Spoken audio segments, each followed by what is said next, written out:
Hi, everyone. Thank you so much for joining for another round of AJOG MFM highlights, this time for the May 2026 issue. I am Mhatre. I'm a maternal fetal medicine specialist at Tufts Medical Center in Boston and the director of the MFM Fellowship at Tufts. And as always, welcome to the editor-in-chief of AJOG MFM, Drs Berghella. Vince, so nice to see you again. Hi, Mo. Happy Friday. Happy Friday. So thanks everyone for joining. For those who are not familiar with our format, we select 4 articles that we want to highlight, and I've listed them here. These are papers that we feel have a rigorous study design or are clinically relevant, and ideally not only just to our MFM colleagues, but also to all of the providers who care for patients, pregnant patients in the clinic or on the labor floor, and we're really hoping it's going to be clinically impactful for your care. We are using visual abstracts, some by the authors and others made by me, by myself, and to have a high overview of the paper, but we strongly encourage you to read the papers in detail on ajogmfm.org. And with that, Vince, why don't you get started with the first one? Yeah, the first one is a systematic review and meta-analysis of randomized trials, and this is provoking. It's looking at high-dose preconception folic acid supplementation, in this case 4 milligrams compared to the usual low dose that we tell everybody to take, 0.4 milligrams. And as you can see there in the lower part of the graph, 3 randomized studies were included. And at the end, they actually showed 27% decreased incidence of miscarriage. That relative risk is 0.73, so that equates to a significant 27% decrease.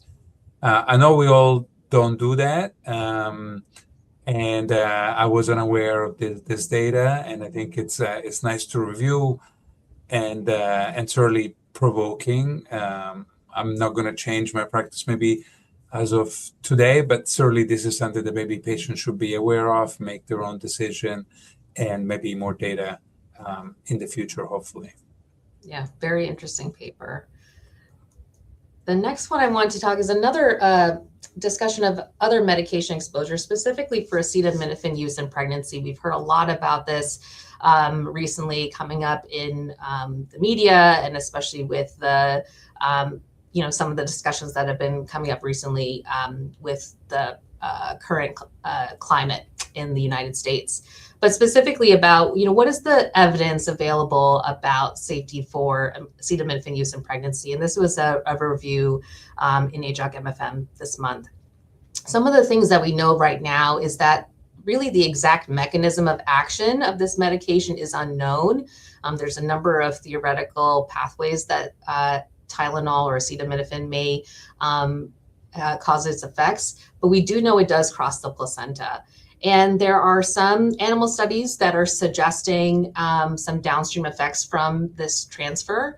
And there are also a number of systematic reviews and meta-analyses of observational data that were suggesting that there is some neurodevelopmental issues from exposure of acetaminophen in pregnancy, particularly with autism spectrum disorder and ADHD. But a very rigorous study that was done very recently showed that in sibling match studies, those effects were not seen. And so I think that there seems to be a number of genetic and environmental factors that also play a role in the development of neurodevelopmental outcomes that we need to be mindful of. And so this paper was talking in really nice detail about the different methodological limitations of the studies that were included in the meta-analyses that were suggesting a possible link. Really, the key points are that the case for causality between acetaminophen and these adverse outcomes is weak at this point. There are a lot of limitations in how those studies were designed or the heterogeneity of the studies included. And also importantly, we are treating pregnant patients who are in pain.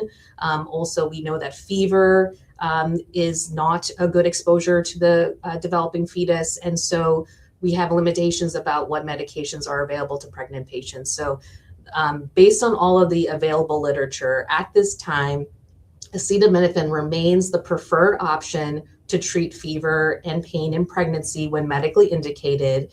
But as always, we as prescribers or providers should be recommending the lowest dose for the shortest duration possible. And I'm sure more data will come in the coming years. But a really nice review of the existing literature and kind of where to go from there.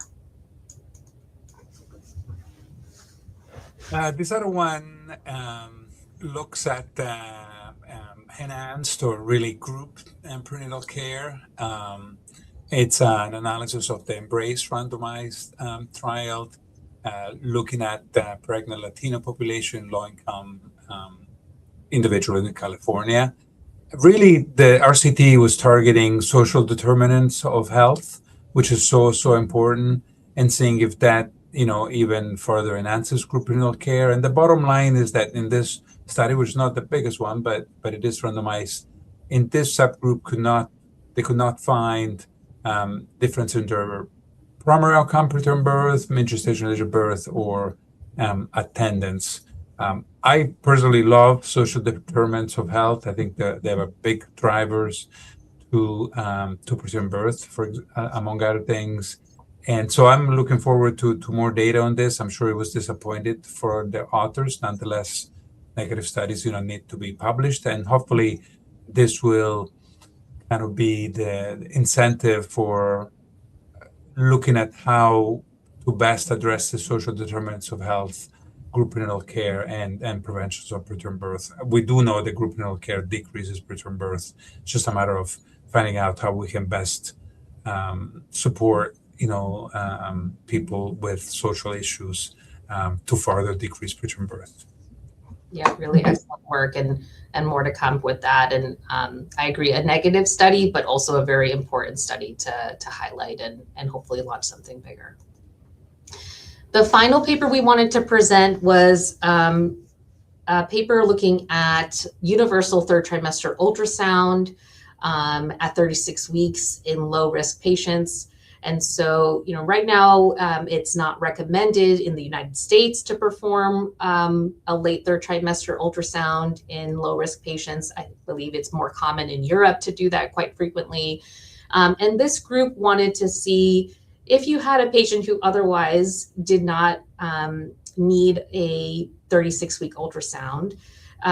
One, would you find anything, particularly the four major components were FGR, an LGA fetus, polyhydramnios, and oligohydramnios, and could you identify the particular maternal demographic risk factors that would say, okay, actually, this is the reason we should do a scan? If they looked at some age, race, height, BMI, parity, and tried to identify if any of those factors were the case, or is everyone actually at high risk of having one of these four ultrasound findings? They evaluated 661 patients. It was a secondary analysis of a larger study. And what they found is 22%, so about 1 in 5 patients of these low-risk pregnancies had one of these 4 findings on ultrasound at 36 weeks. They could not identify a single demographic risk factor that had a higher chance of finding an abnormality on the ultrasound. And the authors use this data to support that we should be doing routine third trimester ultrasound to identify either abnormal fetal growth or abnormal fetal fluid volume that would otherwise be unidentified in these reported low-risk pregnancies. So I think it's very interesting. I would be curious about the cost of this, especially in the United States. I think of a high chance of potentially false positives, but there's some benefit. Sometimes there's third trimester diagnoses that can be detected and change plans for delivery and things. So I think really thought-provoking, and I'd love to explore this a little bit further.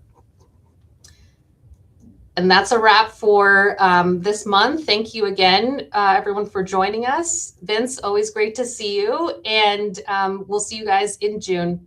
Thanks again. Have a great day. Thanks, Mo. Have a great day, everyone.